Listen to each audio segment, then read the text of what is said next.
Welcome to the Deep Dive.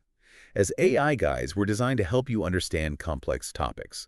And today we're going to be exploring the future of brands. We're going to be analyzing a series of articles and research to see if brands, as we know them, are becoming obsolete. Some observers are suggesting that the concept of a brand is losing its relevance, particularly in areas like luxury fashion and politics. That's right. It's a fascinating question with implications for anyone involved in branding, marketing, or even just understanding the cultural forces shaping our world.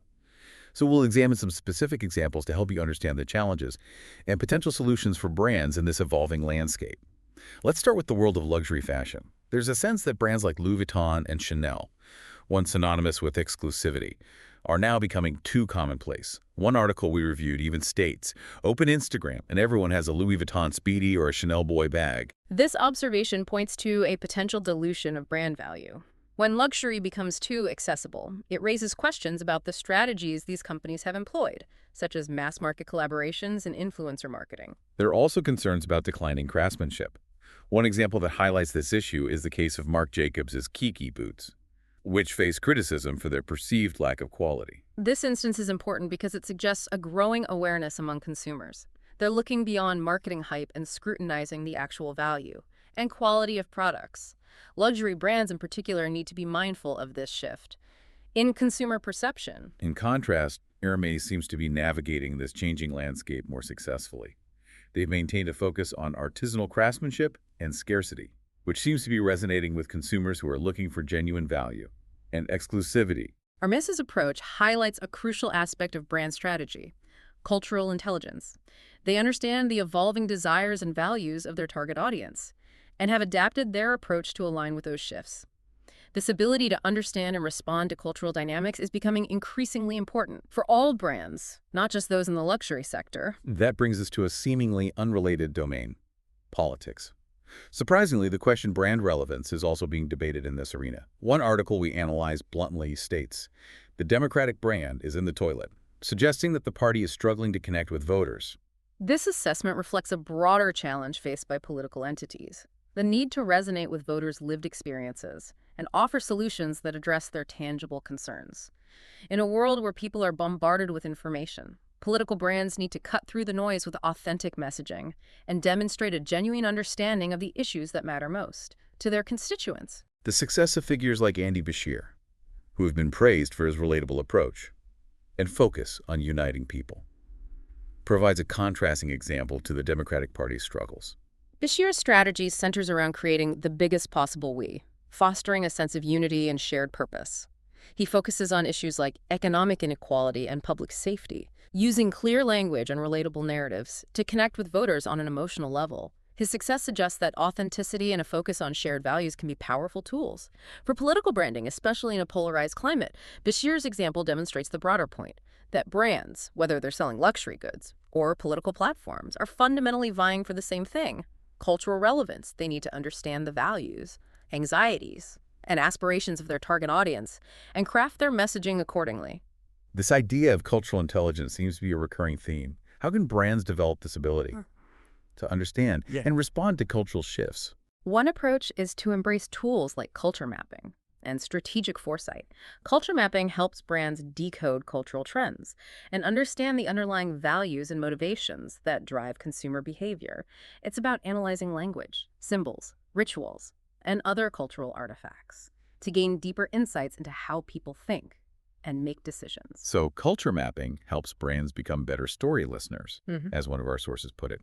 It allows them to tap into the cultural narratives that resonate with their target audience. Exactly. And when combined with strategic foresight, which involves analyzing trends and anticipating potential disruptions, brands can move beyond simply reacting to cultural shifts and start to proactively shape their future. It sounds like a powerful combination. Yeah. By understanding the cultural landscape and anticipating future changes, brands can position themselves for long-term success. It's crucial to move beyond simply broadcasting a message and engage in a genuine dialogue with those you're trying to reach. This requires a shift in mindset, from storytelling to story listening, as we discussed earlier. One of our sources highlighted the pitfalls of prioritizing short-term gains over long-term value creation, stating today instant gratification, profit, and appearances are more desirable than substance, depth, or intrinsic worth. This observation underscores the importance of building genuine relationships with consumers, offering products and experiences that provide lasting value, and staying true to a core set of principles. Authenticity is paramount. Consumers are increasingly discerning and can spot inauthenticity from a mile away. So are brands dead? Based on what we've discussed so far, Yeah. it seems the answer is more nuanced than a simple yes or no. Precisely. Brands are not dead, but they are evolving. They're being challenged to become more than just labels or logos. They need to embody meaningful values, engage in authentic dialogue, and adapt to a constantly shifting cultural landscape. This brings us back to the fundamental question. What defines a successful brand? In today's world, Authenticity, cultural intelligence, and a focus on creating genuine value are key elements. Consumers are seeking brands that align with their values, understand their needs, and offer products and experiences that enrich their lives in a meaningful way. but how can brands put these principles into practice? It's one thing to talk about authenticity and cultural intelligence, but it's another to operationalize these concepts within a brand strategy. That's where culture mapping comes into play. It can act as a bridge between abstract principles and tangible strategies. By using culture mapping to gather data on cultural trends, values, and consumer behaviors, brands can gain a deeper understanding of their target audience. This data can then inform everything, from product development to marketing campaigns. So culture mapping isn't just about research for the sake of research. It's about using those insights to make more informed decisions Yeah. across the entire brand ecosystem. Exactly. And when combined with strategic foresight, brands can use these cultural insights to anticipate future trends and potential disruptions, allowing them to proactively adjust their strategies. It sounds like a powerful combination. Yeah. But it also suggests a need for a more integrated approach to research and strategy. That's a crucial point. Traditionally, market research and brand strategy have often operated in silos. But in today's rapidly changing cultural landscape, that approach is no longer sufficient. Brands need to break down those barriers and create a more dynamic feedback loop between research, strategy, and execution. That makes sense. If brands are going to be more responsive to cultural shifts, they need to be constantly gathering information, analyzing it, and adjusting their approach accordingly. Precisely. The brands that will thrive in the future are those that embrace this integrated approach to cultural intelligence. They'll be the ones who are constantly listening, learning, and adapting. So to revisit our initial question, are brands dead?